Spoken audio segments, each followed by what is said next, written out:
He grabbed her hand in front of 200 people and said, "She's my wife."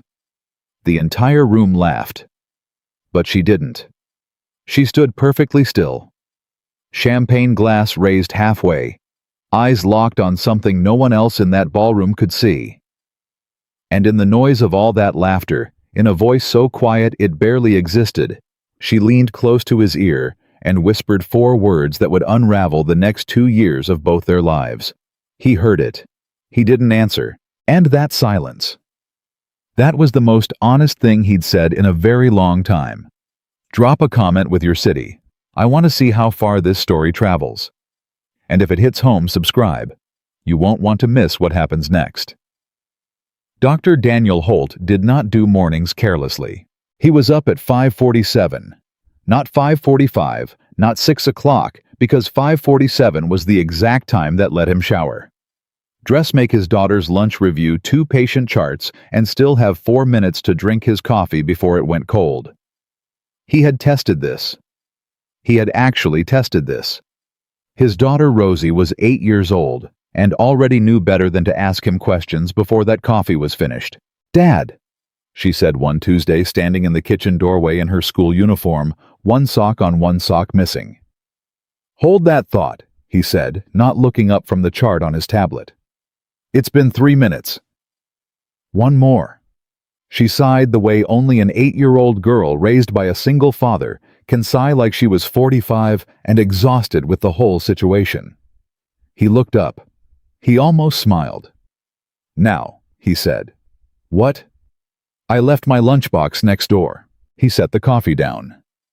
"You left it next door?" "Miss Calloway has it. I left it there on Friday when she watched me." Daniel Holt closed his eyes for exactly 2 seconds. This was his version of emotional processing. "I'll get it," he said. Her name was Vivian Calloway. She lived in apartment 4B, directly next to his 4A, and she had occupied that space, and though he would never admit it, some portion of his mental real estate for exactly 26 months. She was a managing partner at one of the 3 most aggressive litigation firms in the city. She billed hours the way he tracked vitals, precisely, relentlessly, with total belief that the numbers told the truth when people wouldn't. She wore her dark hair up on workdays and down on Sundays, and Daniel had noticed this without meaning to and had never commented on it and never would, because commenting on it would mean he had been paying attention, and paying attention would mean something he was not prepared to name. He knocked twice.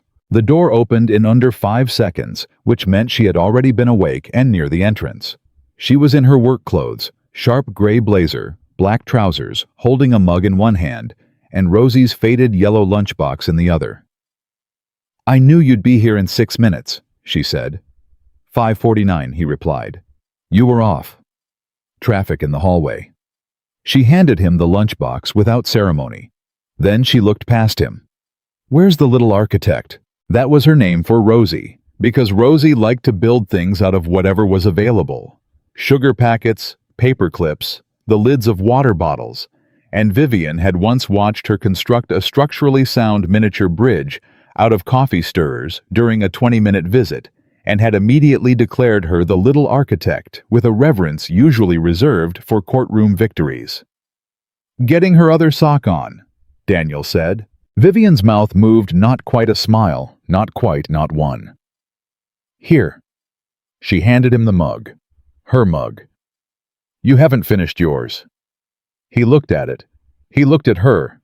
He did not ask how she knew. She always knew. That was the arrangement they had built without ever discussing it.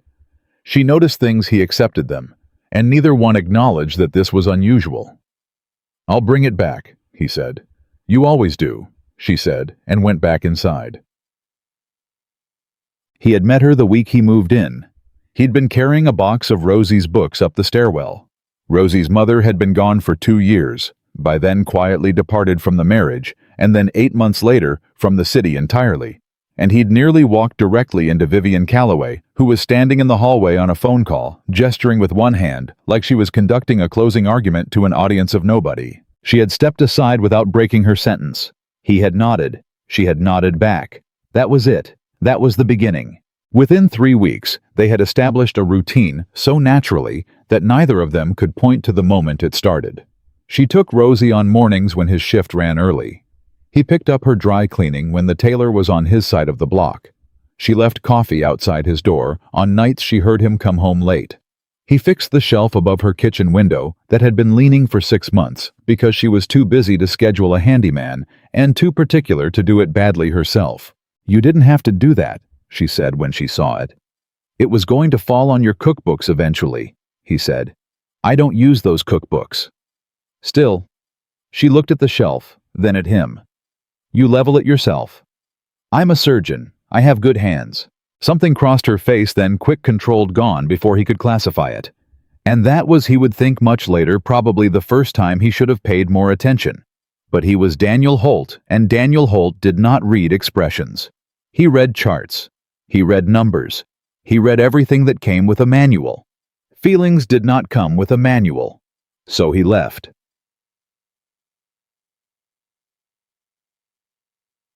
The wedding was Dr. Preston Ames's fault entirely. Preston was a cardiologist, a mutual colleague, and a man who believed that no celebration was complete without maximum awkwardness. His wedding invitation had gone out with a formal +1 line, and Daniel had stared at it for a week before Vivian picked it up off his counter during one of her Rosie visits and read it without asking. "You're not going alone," she said. It was not a question. "I wasn't planning to make it a, 'Who were you going to ask?'" He opened his mouth. Nothing came out. "I'll go," she said, setting the invitation back down. "Preston invited me separately anyway. I'll cancel mine and come as yours. More efficient." You don't have to. Do you want me to go with you or not?" He looked at her. She looked at him. She had that expression she got sometimes, the one that looked like patience but wasn't quite. "Yes," he said. Then it settled. The ballroom was everything Daniel Holt avoided. 400 lights overhead, 200 people, a string quartet playing something romantic and inescapable, and approximately 12 different colleagues who had opinions about Daniel's social life that they expressed as questions. Dr. Holt. "Who's this?" He and Vivian had been standing together near the bar, close, naturally close, because the room was crowded, and because standing close to her was simply what he did when Preston's mother, a warm and deeply enthusiastic woman named Gloria Ames, descended on them with champagne and curiosity. Daniel said, "This is Vivian Calloway. He paused. It was the pause that caused everything. 1 second, 2 seconds. And in that pause, Gloria Ames leaned forward with her champagne and said, "Are you two together?" Daniel's brain did what it always did under social pressure. It reached for the simplest, least complicated answer and delivered it without proper vetting. "She's my wife," he said. The table nearby heard it. Preston's uncle laughed first. Then 3 nurses from cardiology. Then someone's grandmother. A ripple of warm, knowing laughter spread out like a stone dropped in water, because everyone in that room knew Daniel Holt didn't have a wife, had never brought anyone anywhere, and clearly the reserved, quietly serious surgeon had finally developed a sense of humor. Gloria Ames patted his arm. "Oh, you two are adorable," she said, and moved on. The laughter faded. Daniel turned to Vivian with a half-smile, ready to trade a look. The look they always traded when social situations resolved themselves, the small private acknowledgement that passed between them like a language only they spoke. She wasn't smiling. She was very still. Her champagne glass was exactly where it had been. Her face was composed the way it was in depositions in courtrooms, in every moment where she decided no one would see what was happening behind her eyes. Then she turned just slightly so only he could hear, and she said, "I wish you meant that."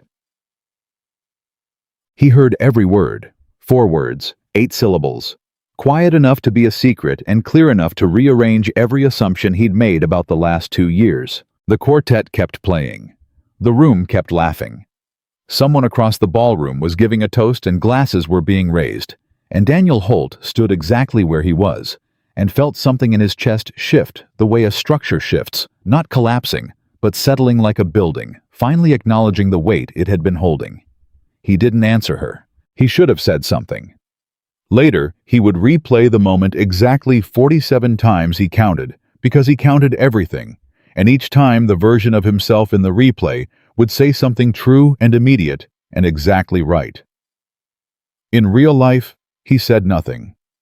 He picked up his champagne glass. He turned toward the toast. He applauded at the correct moment, and beside him, Vivian Calloway smoothed the front of her dress, lifted her glass, and applauded too perfectly, composed, impenetrable looking, for all the world, like she had said nothing at all.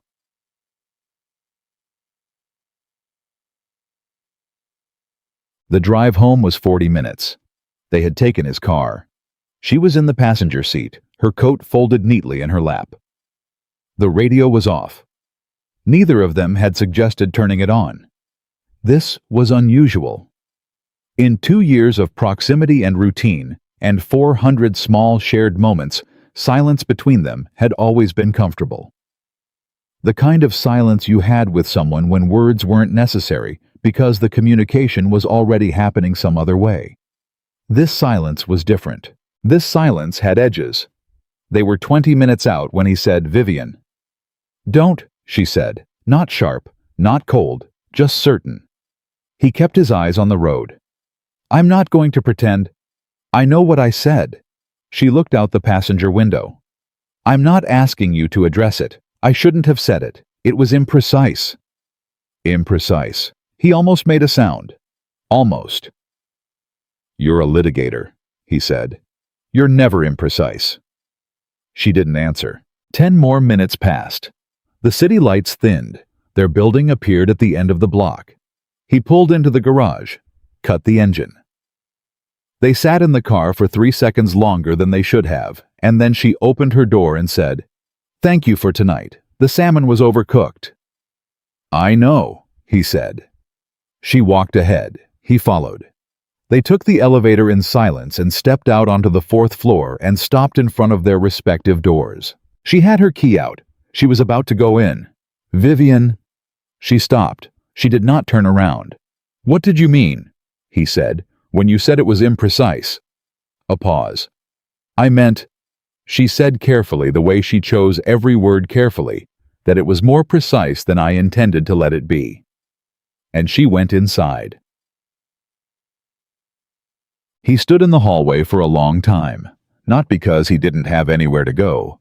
He had a door, a daughter sleeping inside it, a life 12 feet away that was organized and structured and made complete logical sense. He stood there because for the first time in longer than he could calculate, and Daniel Holt could calculate nearly anything, he did not know what to do with a feeling. He didn't know what to call it. He knew what it wasn't. It wasn't confusion. It wasn't discomfort. It wasn't the manageable, identifiable ache of loneliness he'd grown practiced at setting aside. It was something that felt dangerously close to recognition. Like standing in front of a diagnosis you'd been misreading for 2 years and suddenly seeing it clearly, not because anything had changed in the data, but because you had finally stopped looking for a reason it couldn't be true. He put his hand against her door. Not a knock, not even pressure, just contact. A gesture that went nowhere and meant something and would never be spoken. Then he unlocked his own door, went inside, checked on Rosie, who was asleep with one arm around a stuffed rabbit and looked so certain and untroubled that it made something in him quiet. He sat in his kitchen in the dark. He did not sleep for a very long time. He went to work the next morning the way he always did, 5:47 shower coffee, Rosie's lunch, but something in the sequence felt off, the way a familiar song sounds wrong when one note is missing and you can't immediately name which one. Rosie noticed before he did. She was eating her toast at the kitchen counter, watching him move around the kitchen with the focused attention of a child who has learned that her father's silences have different textures. "You forgot the jam," she said. He looked down at his toast, plain. He had spread butter and stopped. "I'm fine," he said, which was not what she had said. Rosie looked at him. 8 years old, and she already had the expression her grandmother had, patient, knowing, mildly unconvinced. "I didn't ask," she said. He put jam on his toast. He did not taste it, At the hospital, his first two patients were routine.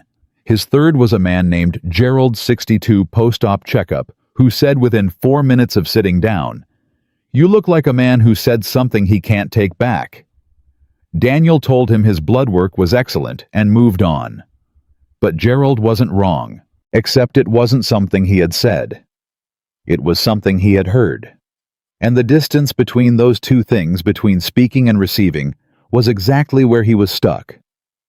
Because what he had said was careless and social and immediately dismissed by a room full of people. What she had said was quiet and private, and had landed in the center of him like a needle hitting the exact right place on the first try. "I wish you meant that." He wrote Gerald's chart notes and rewrote the last line 3 times. Vivian was not the kind of person who let things sit. This was professionally true. She had built her entire career on the belief that unresolved tension was a liability, and that the cleanest way to neutralize a situation was to walk directly into it.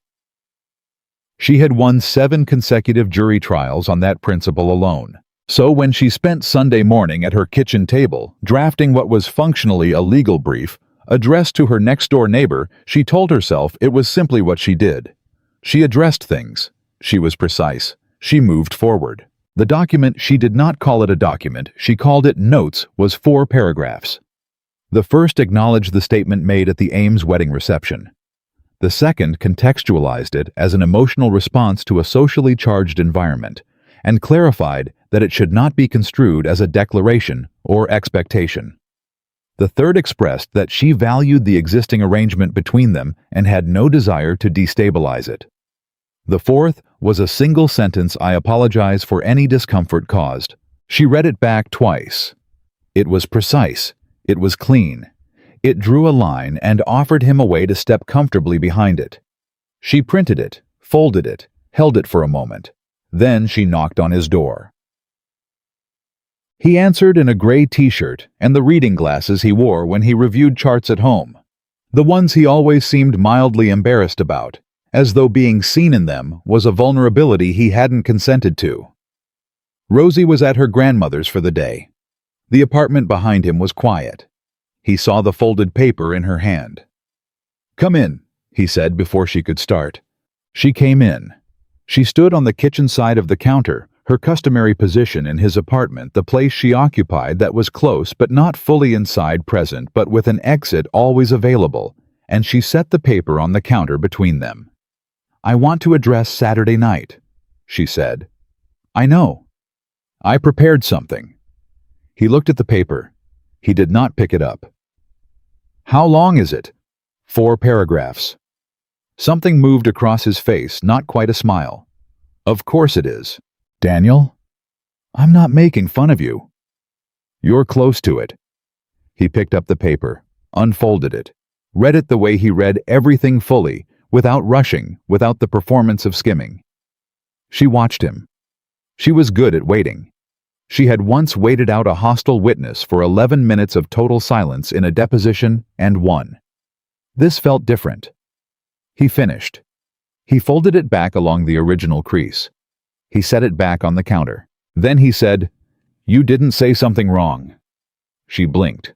That was all, just the one blink, quick and controlled. "I'm not sure that's—" "You said something true." He pushed the paper back toward her. Not roughly, just back. "And you drafted 4 paragraphs trying to turn it into an error. It wasn't an error, Vivian." She looked at the paper. She did not pick it up either. "I overstepped," she said. "You were honest." Those aren't mutually exclusive. In this case, they are. He took off his reading glasses, set them on the counter, looked at her directly in the way he rarely did not, because he avoided her eyes, but because when he did look at her this way, it always felt like more than looking. "We've been doing this for 2 years. The coffee, the dry cleaning, Rosie's lunchbox, all of it. And neither one of us has said a single true thing about what any of it actually means." The kitchen was very quiet. "That's not something I'm prepared to discuss," she said. Her voice was even, professional. The voice she used when a line of questioning was getting close to something she hadn't decided to reveal. "I know," he said. That's why I'm the one saying it. She picked up the paper. She did not look at him when she said, I'll see you Tuesday. Rosie has dance. And she walked out. He stood at his counter and listened to the soft click of her door. Tuesday came. She picked up Rosie at 4:15 as she always did and brought her back at 5:40 as she always did and handed her off at the door with a precise report. She ate her snack, she practiced the recital piece twice. She wants a hamster, and I told her to discuss it with you, and then she turned to go. Stay, Rosie said. Vivian paused. I have calls tonight, little architect. You always have calls. Rosie looked at her father, then back at Vivian. The focused, uncomplicated logic of an 8-year-old operating without the benefit of adult self-deception. Dad made pasta. He made enough for 3. He always makes enough for 3. A silence followed this statement. Daniel did not deny it. He was standing behind Rosie in the doorway, and his expression was doing several things at once. Apology and amusement, and something else that he kept just below the surface, and he said, She's not wrong about the pasta. Vivian looked at the child. The child looked back at her with the patient certainty of someone who did not yet understand that adults sometimes chose the harder thing on purpose. 20 minutes, Vivian said. I have to be on a call by 7. She stayed until 8:40. It was the conversation during dinner that broke the careful structure they had rebuilt since Saturday. Not a dramatic break, not the kind that announced itself. The small, quiet kind, the kind that happens when two people have been careful for long enough that they let one thing slip and it changes the pressure of the room. Rosie had asked Vivian about her job, a recurring interest because Vivian had once described a courtroom in a way that made it sound like the most exciting place on earth. And Rosie had believed her, and Vivian was explaining something about evidence, about how the strongest arguments weren't always the loudest ones. When she said almost incidentally, the most important thing in any room is knowing what matters to you before you walk in. Otherwise, someone else decides for you. Rosie nodded seriously. Like how Dad knows exactly what he wants at every restaurant before we get there. Exactly like that, Vivian said, and looked at Daniel. He was looking back at her. It lasted 2 seconds, maybe 3. But it was the kind of eye contact that said more than an hour of prepared words, the kind that acknowledged something sitting in the center of the table that neither person had officially placed there. Rosie, satisfied, went back to her pasta. Daniel looked down at his bowl. Vivian picked up her water glass. The conversation moved on. Rosie talked about the hamster again. Vivian made a convincing case for a goldfish instead. Daniel said nothing about either because he was still 2 seconds behind, still in the moment where they had looked at each other and both understood something they had not yet agreed to say out loud. She left at 8:40 as noted.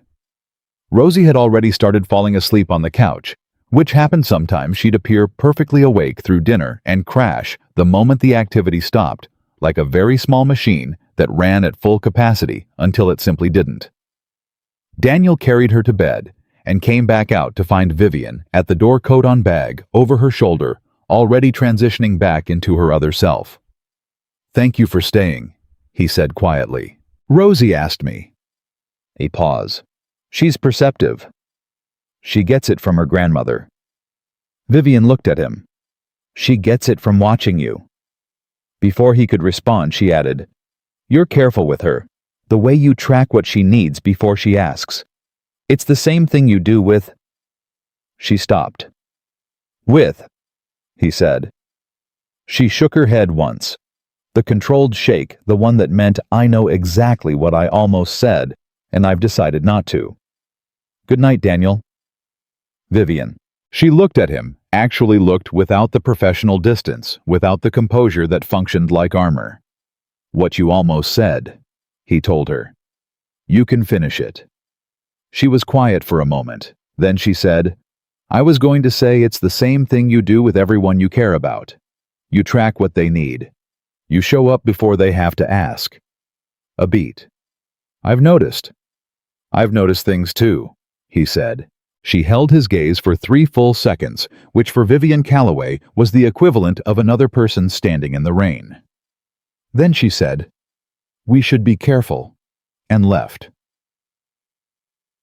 He sat in his living room afterward and turned her words over the way he turned a difficult diagnosis, looking for the place where what was presented and what was actually happening separated from each other.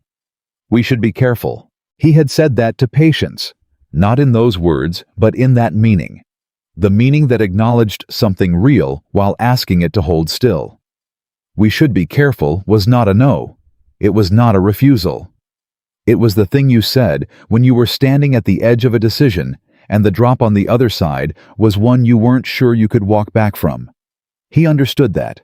He felt it. What he was less certain about was what careful looked like from here.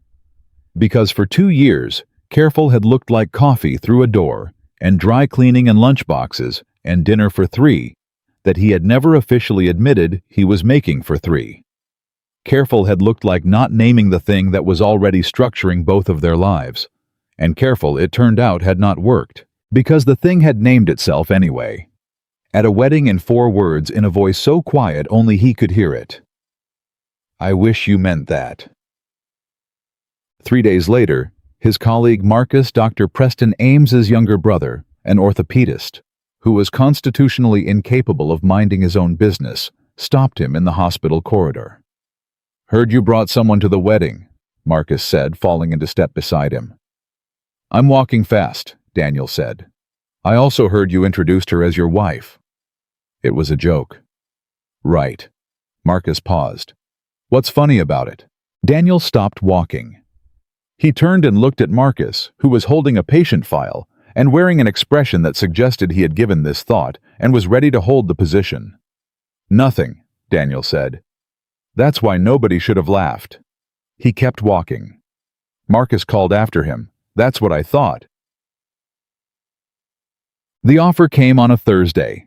Vivian told him the way she told him things that she had already processed and decided concisely standing in the hallway, between their doors, on her way from somewhere to somewhere else, because she had learned that difficult conversations were easier when you could keep moving. "I've been approached about a position," she said. "Managing partner, national firm. The headquarters are in Chicago." He went very still. "They've been talking to me for a few months," she continued. "I wasn't going to mention it until I had something concrete to evaluate." "Is it concrete now?" "It's real. Whether it's concrete depends on—" She stopped. Chose a different word. "There are factors." He looked at her. "What kind of factors?" She met his eyes. Direct. Controlled. The expression that meant she was being as honest as she had decided to be, which was not always the same as fully honest. "Professional ones," she said. He heard what she didn't say. "Chicago," he said. "It's a strong offer." "I know it is." A silence gathered between them. Not the comfortable kind, not the edged kind from the car. Something newer, the silence of a number that had been calculated and come back wrong, the silence of a variable you hadn't accounted for suddenly appearing in the equation. "You should think about it seriously," he said. "I always think about things seriously." "I know." He looked at her. He kept his voice even, the way he kept his voice even, in rooms where people were afraid and needed the calm to be coming from him. "How much time do you have?" 3 weeks to respond." He nodded once. "Okay." She waited as if there were something more. He wasn't sure there was not yet, not anything he could offer that was fully formed and fair and real. So he said, "Let me know if you want to talk through the professional side. I'm a good sounding board." She looked at him for a moment. Then, "You always are." She went inside. He stood in the hallway. 3 weeks. 21 days. And somewhere in that counting he understood that for the first time in 2 years of careful avoidance and precise arrangements and feelings, he had classified as something other than what they were. The clock was no longer theoretical. Something was going to have to be said. Something true. Something that did not come with 4 paragraphs of organized distance or a social laugh that let them both off the hook. He just had to find the nerve to stop diagnosing the feeling and start living inside it. 3 weeks sounded like a long time until it started moving. The first week passed. The way the week after any significant conversation passes on the surface, everything looked the same. Daniel did his 5:47. Rosie lost another sock. Vivian's lights were on late on Tuesday and Wednesday and Thursday, which he noticed not because he was watching, but because his kitchen window faced the same direction as hers, and the light was simply there the way it always was when she was working past midnight. He had stopped pretending he didn't notice these things. He had simply not decided what to do about noticing them. Tuesday, she picked up Rosie. Wednesday, he signed for a package she was expecting. Thursday, he heard her on a call through the shared wall. Not the words, just the cadence, the particular rhythm of her voice when she was winning an argument, that steady acceleration that always made him think of a car moving through gears, controlled and inevitable. He made coffee and did not knock on her door. On Friday morning, Rosie said, "Is Miss Calloway moving away?" He looked up from his tablet. "Where did you hear that?" "She told me she might have a new job." Rosie was eating cereal, not looking at him in the careful way she had when she was saying something she already knew was complicated. A faraway one. He set the tablet down. "She told you?" I asked why she seemed different. A pause. Spoon and bowl. "She said she had a big decision to make." He was quiet for a moment. "What did you say?" "I said big decisions are easier when you know what you'd miss." Rosie looked up, then directly at him with that expression that was going to make her terrifying when she was 40. She didn't say anything, but she looked at the wall. He knew which wall. "Eat your cereal," he said. "I'm just saying, Dad." "I know what you're saying." "Do you?" He picked his tablet back up. He did not read a single word on the screen.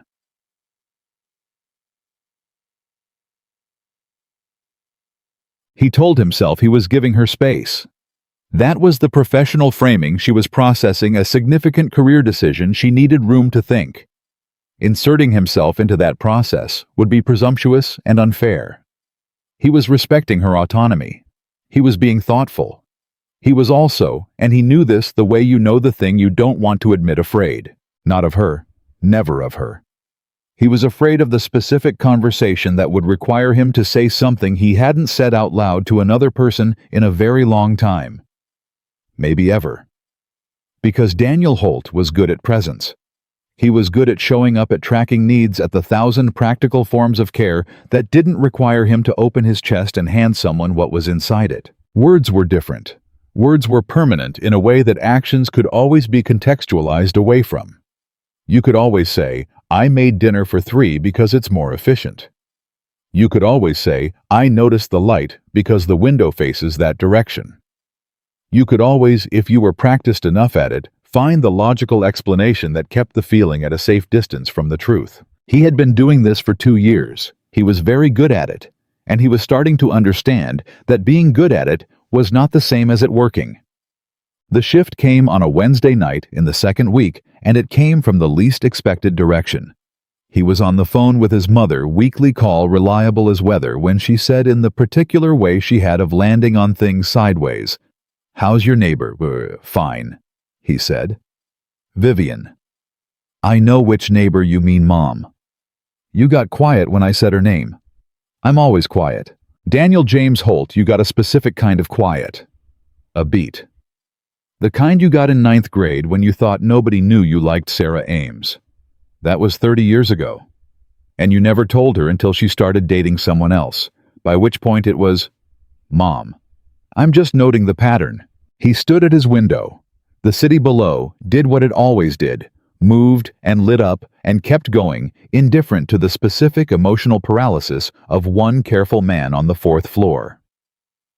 "She might be taking a job in Chicago," he said. His mother was quiet.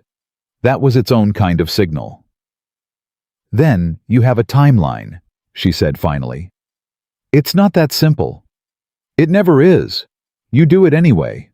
Another pause. "What are you afraid of, sweetheart, specifically?" He thought about it. He gave it the honest attention he usually reserved for diagnoses. "That I'll say it, and she'll go anyway. And then it'll be the thing she carries that made leaving harder. His mother took a breath. Oh, Daniel. What? Baby, that's not protecting her. That's protecting yourself. He didn't have an answer for that. Call her, his mother said. Or knock. Or however you two do things. He could hear the smile in her voice, that particular warmth. I've heard enough about the coffee and the dry cleaning to have opinions. Good night, Mom. Think about what I said. He did. He stood at the window for 20 more minutes and thought about it with the uncomfortable thoroughness of someone who has just been correctly diagnosed. He knocked on her door at 10:17. He knew she was awake because the light was on. He knew she wasn't on a call because the hallway was quiet. He stood at her door for approximately 4 seconds. He counted and then knocked twice, which was his knock. The one she distinguished from delivery drivers and building management by some quality of the sound he had never consciously engineered, but which had apparently become identifiable. She opened the door in her work clothes, which meant she hadn't been home long. She had her hair down. It was a Sunday in her schedule, except it was Wednesday, and she had it down anyway, and he noticed this and said nothing about it, and noticed that he was noticing. It's late, she said, not a complaint, just an observation. I know. Do you have a minute? She stepped back. He came in. Her apartment was the mirror of his in layout, and completely opposite in character. His was lived in, and slightly crowded with Rosie's things. Hers was precise, every surface intentional, the kind of space that reflected its occupant's relationship with order. He had always felt comfortable here. That had never struck him as significant until this moment. She sat on the arm of her couch, a position he'd come to understand was her version of informal. The concession she made to situations that weren't quite professional, but weren't entirely personal either.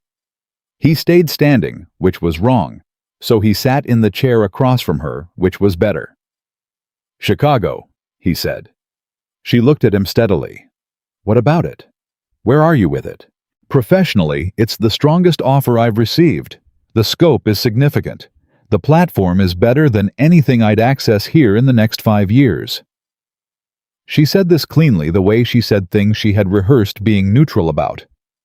Personally, I haven't finished weighing it. What are the personal factors? A pause. Daniel. I'm asking directly, he said. I'd like a direct answer. She looked at him for a long moment. He could see her deciding something, not what to say, but how much of what she already knew to let into the room. The personal factors, she said carefully, include things I haven't fully resolved. Like what? Like what I'd be leaving. She held his gaze. Which is a harder question than I expected it to be. He leaned forward, both elbows on his knees, which was not his posture, which meant he was further outside his own composure than he'd realized. I don't want you to go, he said. It came out quieter than he intended, but it was out. She went very still. I know that's not, he started. Don't qualify it, she said. He stopped. Don't walk it back, she said. Don't explain what you meant or what you didn't mean, or add the part where you say you understand it's my decision, and you support whatever I choose. I know all of that. I know you, Daniel. A pause. Just say the thing you came here to say. He looked at her. He thought about his mother's voice on the phone. He thought about Sarah Ames in 9th grade, and the specific kind of loss that comes from protecting yourself too well. I don't want you to go, he said again, not quieter this time. And it's not about Rosie, and it's not about the arrangement we have, and it's not about efficiency or proximity or any of the things we've been calling it. I don't want you to go because in 2 years you have become... He stopped, started again. You are the first person since in a long time who makes this life feel like something I'm actually living and not just managing. And I did not plan to say that tonight. The room was completely quiet. Vivian sat on the arm of her couch and looked at him with an expression he had never seen on her before. Not the courtroom expression, not the controlled vulnerability she allowed in their closest moments, not the warmth she reserved for Rosie. Something older than any of those. Something that looked like it had been waiting. "Why tonight?" she said. "Because I talked to my mother." Something moved across her face. A real smile, briefly involuntary, the kind she didn't deploy strategically. "Your mother," she said. "She has opinions. She sounds like a smart woman." "She is." A beat. "She told me that not saying something to protect someone else is just protecting yourself in a longer sentence." Vivian was quiet for a moment. Then she said, "She's right." "I know. I've been doing it too." She looked down at her hands briefly, which was unusual for her. Vivian Calloway did not look away from things. "The apology, the 4 paragraphs, that wasn't me addressing the situation. That was me building a wall and calling it responsible." "I didn't accept it," he said. "I noticed." "Good." She looked back up.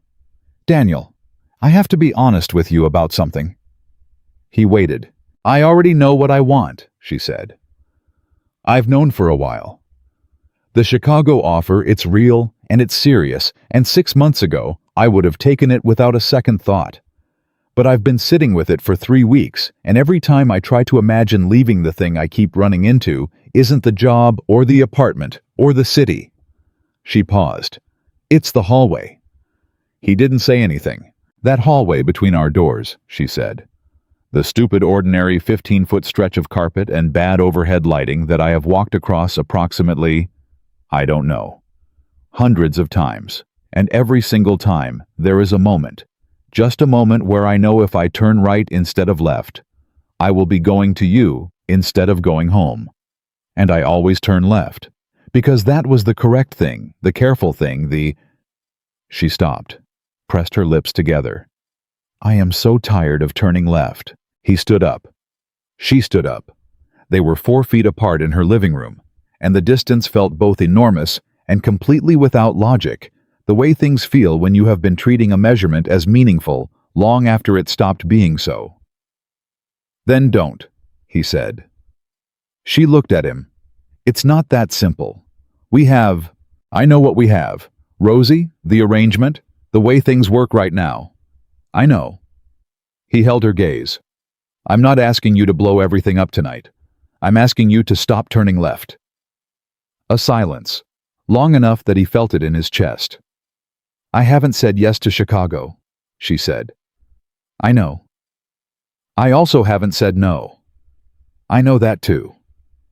She looked at him for a moment more. Then she said, "Ask me something." He understood what she meant. Not a practical question. Not logistics. Something real. He thought about it for 3 seconds. Then he said, "What do you want, Vivian?" Not the right answer. Not the defensible one. "What do you actually want?" She didn't look away from him. "I want to stop pretending that this is a neighborly arrangement," she said. "I want to stop acting like I keep a key to your apartment because it's efficient. I want to stop explaining away every single thing we are to each other as something that makes administrative sense." Her voice was level, but it cost her something. He could see it cost her something. "I want to mean what I said at the wedding, and I want it to be something you mean back." He crossed the 4 feet. He didn't reach for her. He just stood close enough that the conversation was no longer across a room, close enough that the careful distance they had maintained for 2 years was no longer the default. "I meant it," he said. "I didn't know it when I said it, but I meant it." She looked up at him. "I'm not asking you to decide about Chicago tonight," he said. "I'm asking you to let this be what it is. Whatever that is. Without the paragraphs and the efficiency and the turning left." She was quiet for a long time. Then, "That's going to require some adjustment." "I know. I don't do adjustment well." "You do everything well," he said. "I've been watching for 2 years." She made a sound, not quite a laugh, not quite, not one. The sound he had only ever heard from her in the most unguarded moments, the sound that was purely Vivian, beneath all of the precision and control. "We should probably talk about this more," she said. "Clearly." "We will. There's a lot to figure out." "There is." She looked at him. The expression on her face was something he had never seen directed at him before. Open, complicated, and something adjacent to relief. The way relief looks when it has been held at arm's length for a very long time and is finally allowed to exist. "Go home, Daniel," she said. Not unkindly. The opposite of unkindly. "It's late. Rosie will be up at 6. 6:15, he said. "She sleeps later on Thursdays." "Go home." He went to the door, stopped with his hand on the frame. "Vivian?" Stop turning left." She was quiet for a beat, and then so quietly he almost didn't hear it. "I already did." He went back to his apartment. He sat in his kitchen. He did not count how long he sat there because for the first time in a long time, he was not tracking the minutes. He was simply in them. The light through his window was still on in hers. He looked at it for a while. Then he went to bed, and for the first time since a wedding, and 4 words and a silence in a car, he slept without the specific restlessness of a man carrying something he refuses to set down. He woke up Thursday at 5:47, and the first thing he noticed was that something had changed in the quality of the morning. Not outside. Outside was the same light coming through the same window, same sounds from the street below, same coffee maker he'd had for 6 years because he'd found the exact setting he wanted and saw no reason to introduce new variables. Everything outside was identical to the Thursday before it and the Thursday before that. What had changed was inside him. Specifically, the absence of the low continuous tension he had been carrying for 2 weeks without fully acknowledging he was carrying it. It was gone. The way a sound you've stopped noticing is gone. You only identify it by its absence, by the sudden quiet where the noise used to be. He made coffee. He made Rosie's lunch. He stood at his counter and drank the first cup in 4 minutes and 40 seconds, which was 18 seconds faster than usual because he was not distracted by the thing he was no longer pretending wasn't there. Rosie came out at 6:15 as predicted, one sock on other sock in hand, and stopped in the kitchen doorway. "You look different," she said. "I look exactly the same." "No." She studied him with the forensic attention she usually reserved for building projects. "You look like you slept." "I always sleep." "Dad?" She put her sock on, hopping slightly. "You haven't been sleeping. You do the thing where you drink your coffee too slow and stare at stuff." He looked at her. "When did you get this observant?" "Miss Calloway says I get it from watching you." She finished with the sock and looked up. "Did something happen?" "We talked," he said. Rosie processed this. "You and Miss Calloway?" "Yes." "A real talk, not the hallway kind." He thought about the distinction she was making. The hallway kind, the transactional exchanges at the door. The efficient handoffs and package signings and brief updates. Versus the kitchen table kind. The 10:17 at night kind. "A real one," he said. Rosie nodded, satisfied in the way she was satisfied when a structure she'd been building finally held its own weight. She sat down at the counter and pulled her cereal toward her and said, "Good." And that was that, because she was 8, and she had decided the situation was moving in the right direction, and she was ready to eat breakfast. He almost said something more. Instead, he poured her juice and let the morning be what it was. Vivian, for her part, arrived at her office at 8:02, 2 minutes later than her standard, and spent the first 20 minutes of her day doing something she almost never did, which was sitting at her desk without opening anything. Her assistant, a sharp-eyed woman named Priya, who had worked with her for 4 years and had survived 3 company restructurings on the basis of her ability to read Vivian's moods before Vivian expressed them, looked through the glass wall of the office, assessed the situation in approximately 10 seconds, and brought in coffee without being asked. "Thank you," Vivian said. Priya paused. Vivian did not often say thank you for the coffee. She assumed it, and Priya expected the assumption. The thank you was data. "The Chicago call is at 11, Priya said carefully. "I know. Do you want me to push it?"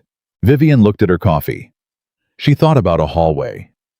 She thought about a man standing 4 feet away from her at 10:17 the night before and crossing that distance without reaching for anything, just closing the gap, just being present, just stopping the pretense that the space between them was necessary. "No," she said. "Keep it." She had things to say to Chicago. She had decided most of them last night and confirmed the rest this morning when she woke up, and the first coherent thought she had was not about the offer or the platform or the partnership structure. It was about a yellow lunchbox and a crooked shelf that had been fixed by a man with good hands and the particular quality of the 15-foot hallway between two doors that she had been treating as a border for 2 years when it was never actually a border at all. She opened her laptop.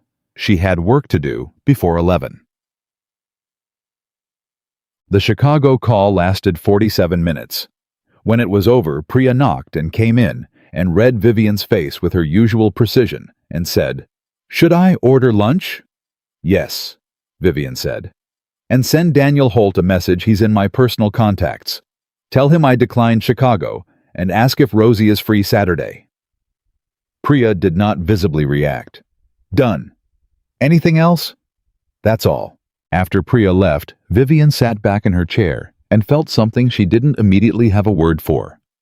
Not relief implied she had been suffering, and she preferred not to characterize the last 2 years that way even privately.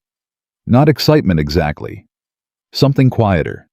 Something that felt like the moment after a long trial when the verdict comes back, and it's the one you argued for, and the feeling isn't triumph, it's simply the settling of something that had been suspended. She had made the right call.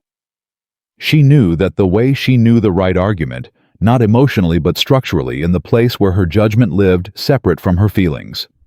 The Chicago offer was strong. The Chicago offer was also asking her to trade something real for something impressive, and she had spent enough years in litigation to know that the difference between real and impressive was the difference between what you lived with and what you put on a wall. She opened her next file. She had a deposition at 2. The morning could be the morning, and the rest could be the rest. She realized, smiling. He got the message at 12:40 between a post-op and a consult, standing in the corridor with his phone in his hand. Vivian Calloway declined the Chicago offer and asks if Rosie is free Saturday. He read it twice. The second time more slowly, not because the words were complicated, but because he wanted to be in the reading of them for an extra moment. He typed back, "Rosie is always free for Vivian. Saturday is good. Is everything okay?" The response came 4 minutes later. "Everything is decided. That's better than okay." He put his phone in his pocket. He stood in the corridor for a moment. Dr. Anita Reyes, a colleague from pediatrics, walked past him and said, "You're blocking the hallway." "Holt?"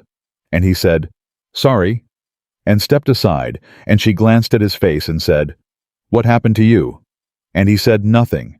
And she said, "You're smiling." And he said, "I'm always like this." And she said, "You are absolutely not always like this," and kept walking. He went to his consult. He was in fact smiling. He was aware of it and did not correct it.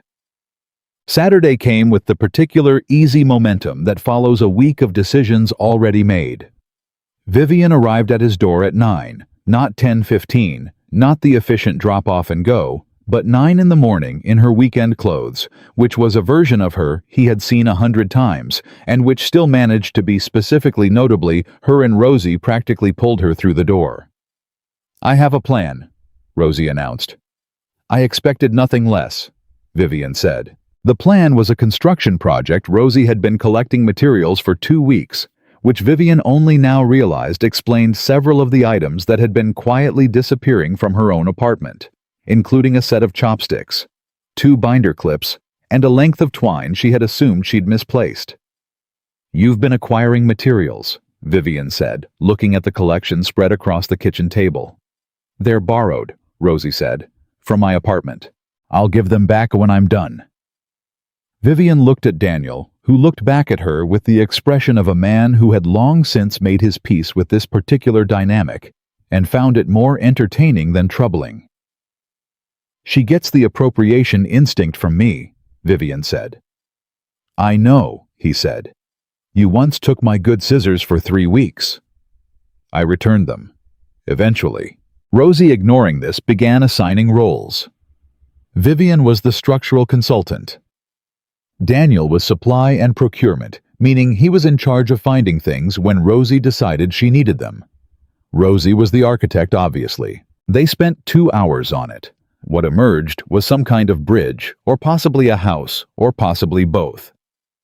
Rosie's designs had an aspirational quality that sometimes exceeded categorization.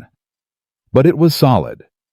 It held its own weight when Rosie placed a small stuffed rabbit at one end and declared the load-bearing test successful.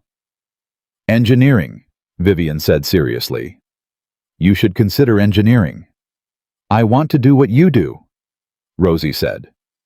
Vivian went still just slightly. Litigation. Arguing. Rosie looked up at her. You make it sound like the most important thing in any room. I want to do the most important thing in any room. Vivian looked at the girl for a moment. Then she said, You already do, little architect. Rosie accepted this and moved on to reinforcing the north wall. Daniel caught Vivian's eye across the table. She looked at him, and for once there was no armor in it, no careful management of the expression. Just the look, plain and direct, the kind that acknowledged something without requiring a translation. He held it for a moment. Then he said quietly, Thank you for staying. You didn't ask me to, she said. No. She reached past him for the extra binder clips. That's how I prefer it, she said, and handed them to Rosie and turned back to the bridge, and her shoulder was briefly against his, and neither of them moved away. After lunch, which Daniel made enough for 3, which nobody commented on because nobody had commented on it in months, Rosie crashed in her room with her rabbit and the particular totality of a child who has exhausted herself doing exactly what she wanted to do. The apartment went quiet.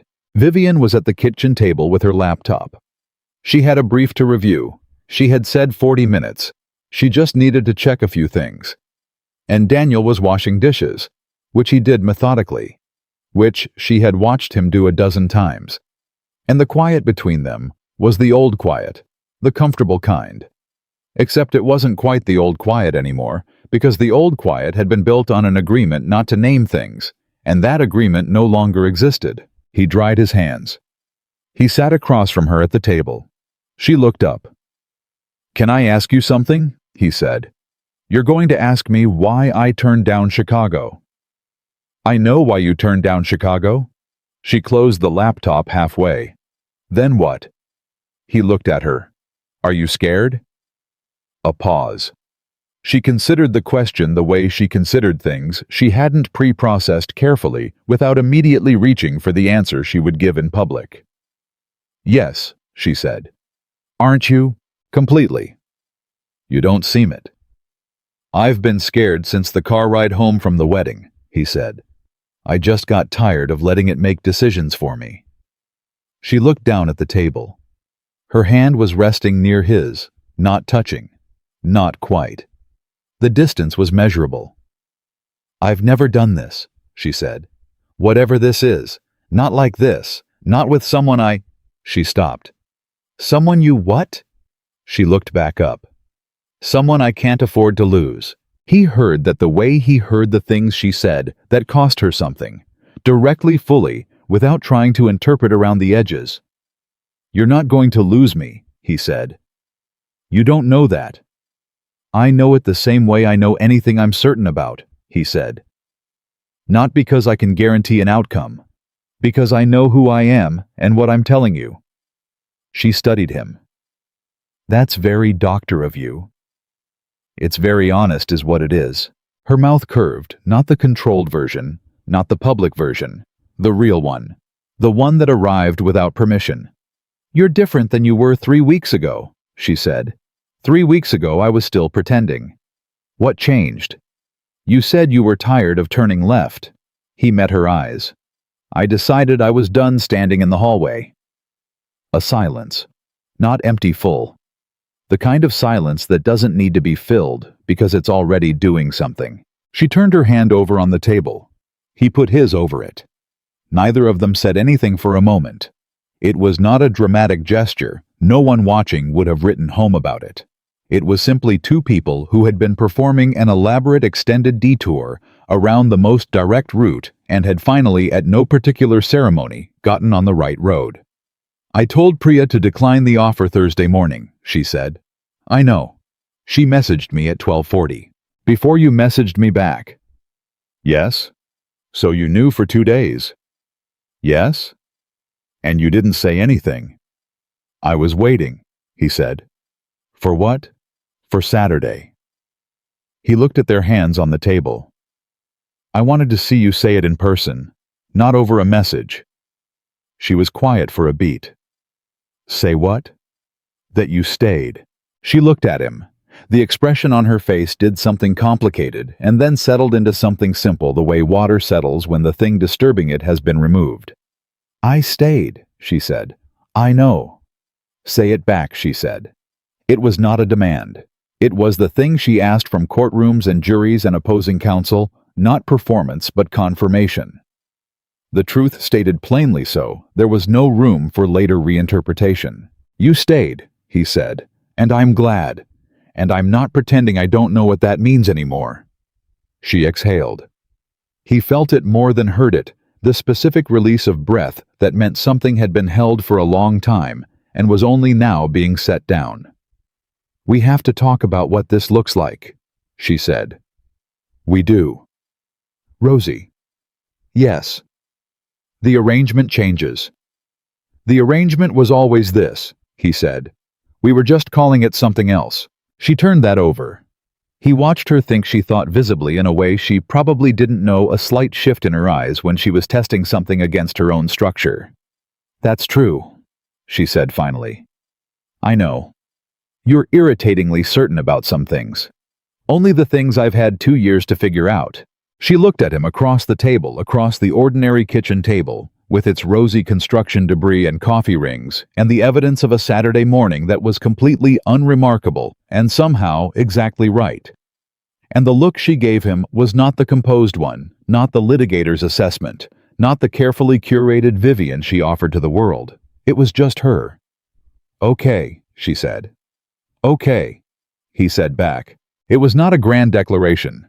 There was no music, no crescendo, no moment designed for a highlight reel. It was two people at a kitchen table on a Saturday afternoon with a sleeping child in the next room and coffee going cold in their mugs, deciding together to stop managing the distance between them and just be in the same place. But his hand was still over hers, and neither of them moved.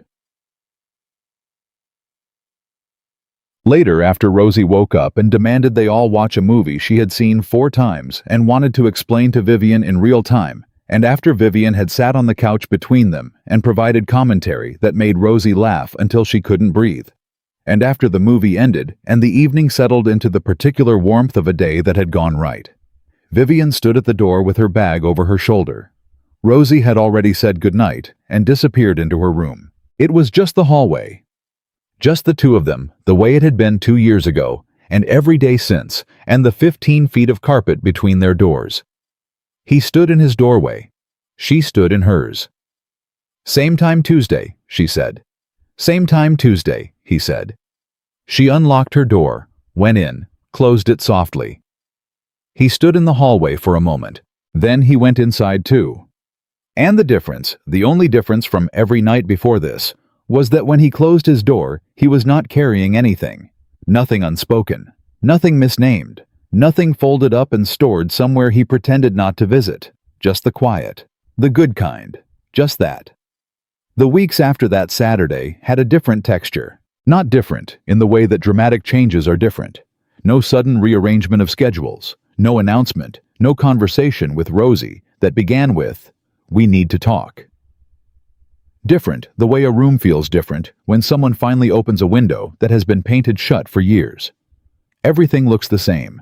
The air is not the same at all. The coffee still appeared outside his door on late nights. The dry cleaning still got picked up on his side of the block. Rosie still went to dance on Tuesdays and came back with precise reports from Vivian about what she'd eaten and what she'd built and what she'd said that was funny. The structure of their life together, because it had always been a life together, even when they were calling it something else, remained intact. What changed was the quality of the space between them. He stopped editing himself in her presence.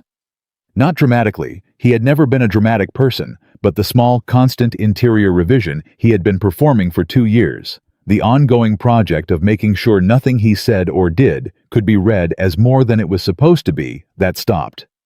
He said things directly. He let silences mean what they meant. He looked at her the way you look at someone when you have decided that looking is not a thing you need to manage anymore. She noticed. Of course she noticed. She noticed everything. "You're staring," she said one evening, not looking up from her brief. "I'm aware," he said. She looked up. The expression on her face was the one he had come to think of as specifically his, the one that existed in the small gap between what she would show the world and what she allowed when it was just the two of them. "Is there a reason?" "I was thinking," he said, "about that I've eaten dinner with you approximately 200 times and never once said it was the best part of my day." She looked at him across the kitchen table.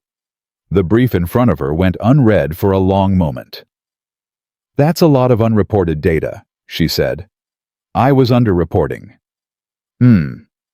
She looked back down, but the corner of her mouth moved. He caught it. He always caught it now. Rosie, for her part, adjusted to the new order with the tranquility of someone who had seen it coming for considerably longer than the adults involved. She did not make a production of it. She did not ask questions that required explanations. She simply began operating on the assumption that Vivian was a permanent feature of the household, rather than a recurring guest, and adjusted her project planning accordingly. The hamster negotiation resumed, with a new coalition. "She's on my side now," Rosie told Daniel one morning, pointing toward the wall that separated their apartment from Vivian's. "She is absolutely not on your side," Daniel said. She said, and I'm quoting, that the educational value of caring for a small animal is well documented. That is not a yes. It's not a no. Rosie. She also said that in any negotiation, when one party cites documented evidence, the other party has to counter with documented evidence or concede the point. Daniel put down his coffee. "She taught you that?" "She's been teaching me a lot of things." He looked at his daughter, her complete certainty, the quiet pleasure she took in this new configuration, the way she had absorbed Vivian into the architecture of her daily life, the same way she absorbed everything she loved without ceremony and without reservation. "I'll think about the hamster," he said. Rosie's face arranged itself into the expression of someone who knows they've won but is being gracious about it. "That's all I ask," she said. The hospital gala was the last Thursday of the month. Daniel had been going for 6 years. It was the kind of institutional event that appeared on the calendar before the year began. The kind you attended. Not because you were particularly festive, but because you were on staff and the department head made meaningful eye contact when it was mentioned. He had gone alone every year. He had stood in clusters of colleagues and drunk 1 glass of wine and left by 9:15. This year he asked Vivian. Not the way he had asked her to the Ames wedding, not as an arrangement, not with the language of efficiency. He asked her the way he was trying to do all things now, which was directly. "The hospital gala is Thursday," he said. "I'd like you to come with me." She looked up from her laptop. "As what?" He held her gaze. "As mine." A beat. "That's a more precise invitation than last time," she said. "I've been working on precision." She closed the laptop. "What time?" 7. "I'll drive." "I'll be ready at 6:50, she said, and opened the laptop again. He went back to his apartment. He stood in his kitchen for a moment and felt something he had not felt in a very long time, the specific lightness of a man who has said the right thing and knows it. Thursday arrived. 6:49. He knocked on her door. She opened it in a deep blue dress, the kind of thing she wore when she needed to own a room, and she owned every room she entered. And he had always known this. And standing in her doorway at 6:49, it occurred to him with sudden and complete clarity that he had been in love with this woman for considerably longer than 2 weeks. Probably, if he was being honest about the data, for about 22 months. "You're early," she said. "I know." She picked up her bag, looked at him. "You have an expression." "What kind?" "The kind where you've figured something out and you're deciding whether to say it." He looked at her. "I've been in love with you since approximately month 4, he said. "I just wanted you to know that. Before we go in." The hallway was very quiet. She stood in her doorway and looked at him, the full look, the one that went all the way down, the one she never gave without deciding to. "Month 4, she said. "Give or take." "What happened in month 4? He thought about it. "You came over to return my scissors and stayed for 2 hours because Rosie asked you to read to her, and you did. And you did all the voices, and I stood in the kitchen listening, and I thought—" He stopped, smiled slightly at himself. "I thought I am in serious trouble." She was quiet for a moment. Then she said, "Month 3 for me." "What happened in month 3? "You fixed the shelf." She met his eyes. "You didn't ask if I wanted help. You didn't make it a favor I'd have to acknowledge. You just fixed it because it needed fixing, and you knew I wouldn't get to it, and you didn't want my cookbooks to fall." A pause. "You took care of something of mine without making it complicated. I hadn't had that in a long time." He looked at her. "We were both very slow," she said. "We were both very careful." Same thing in our case. He offered her his arm. She took it. They went to the elevator and down and out into the evening, and the whole time neither of them said anything more because everything that needed to be said had been said, and the quiet between them was the best kind, the kind that meant nothing was missing. The gala was everything hospital galas were. 400 people a ballroom that tried harder than it needed to. Speeches that ran 7 minutes past their intended length, a string quartet playing something that Daniel recognized but couldn't name. He stood with Vivian in the way he now stood with her, close naturally, without the effort of calibrating the appropriate distance, and worked the room the way he always did, which was minimally with her beside him, providing the kind of composed, intelligent presence that elevated every conversation she entered. His colleague Anita Reyes found them within the first 20 minutes. Anita looked at Daniel, looked at Vivian, looked at their proximity, and said without preamble, "So this is what happened to you." "Good evening, Anita," Daniel said. "You've been different for 3 weeks. I told Marcus it was a woman." She extended her hand to Vivian. "Anita Reyes Pediatrics. You're the neighbor." "The Vivian Calloway," Vivian said, and shook her hand with the calm authority of someone who had introduced herself to juries for 15 years. "Managing partner Calloway and Associates. And yes." "She knows who you are professionally," Anita said. "I meant the other thing. He talks about you. Constantly, actually, though he does it in the way where he thinks he's being subtle." She looked at Daniel. "You are not subtle." "Thank you, Anita. I mean it as a compliment. It's nice to see." She smiled at Vivian, genuine warm, the smile of someone who has watched a colleague carry something heavy for a long time and is glad to see them put it down. "He's a good man, in case you needed a second opinion." "I had sufficient data," Vivian said. Anita laughed and moved on. Daniel looked at the middle distance and maintained his dignity, which cost him some effort. "Constantly," Vivian said. "She exaggerates." "Does she?" "Somewhat." Vivian's mouth curved. She picked up her champagne glass and looked at the room and said nothing more, which was its own kind of answer. It was near 9 o'clock when it happened.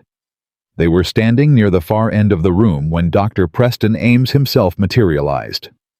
Preston, whose wedding had started all of this, who seemed to carry some awareness of this fact, and had been watching them across the room with the satisfaction of a man who believes himself to be the architect of more things than he actually is. He brought his wife Diane and a couple Daniel recognized from the cardiology department, and the conversation was pleasant and social and entirely normal, until Diane said to Vivian, "How do you two know each other?" The room wasn't quiet. There was music and 400 people and the ambient noise of a crowded event.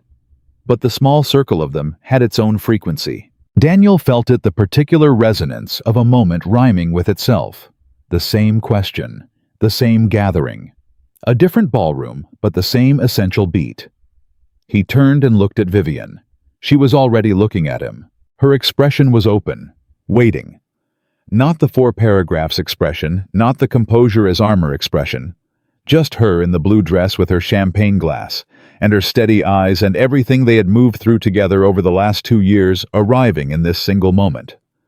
He turned back to Diane, and he said, "She's my wife." The words came out the same as they had at Preston's wedding, same cadence, same matter-of-fact delivery. Preston laughed first, the same as his mother had, because he remembered, and he assumed the bit was back. The cardiology couple smiled politely. But this time Daniel did not pick up his glass and turn away. This time he looked at Vivian, and she looked back at him. And in her eyes, in those careful, precise, controlled eyes that had spent 22 months managing what they allowed, he saw something arrive that she wasn't managing at all.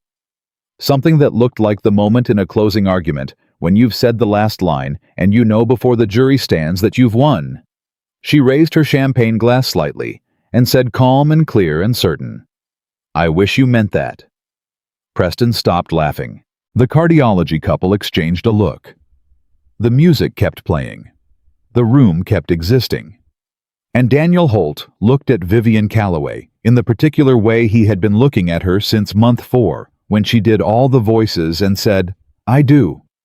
I just needed time to stop being the last person to know it." Nobody laughed this time. Preston's wife put her hand over her heart. Preston himself went quiet in the way people go quiet when something real happens in front of them, and they understand instinctively that the appropriate response is to get out of the way of it. Vivian looked at Daniel for a long moment. The room did whatever it was doing around them. He wasn't tracking it anymore. He had stopped tracking things that weren't relevant.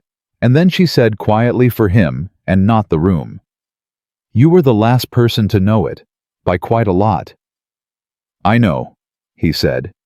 "Month 3, Daniel." "I know. I fixed the scissors situation myself because I thought if I asked you I would—" She stopped, pressed her lips together once. "I thought it would be too clear." "It was always clear," he said. "I was just looking at everything else." She exhaled. The same exhale as at the kitchen table, the one that meant something had been held for a long time. "You're going to be insufferable about being right about all of this," she said. "Only for the first year or so." "That is not reassuring." "Vivian?" "What?" "Stop talking." She looked at him. "You stop talking." "I'm done talking," he said. "I said everything I needed to say." She considered this. "You said 5 words. They were the right 5 words." A pause. And then, not performed, not for the room, not for Preston or Diane or the cardiology couple or anyone in the 400 people around them. She smiled. The full one. The one that had no management in it at all. "Yes," she said. "They were."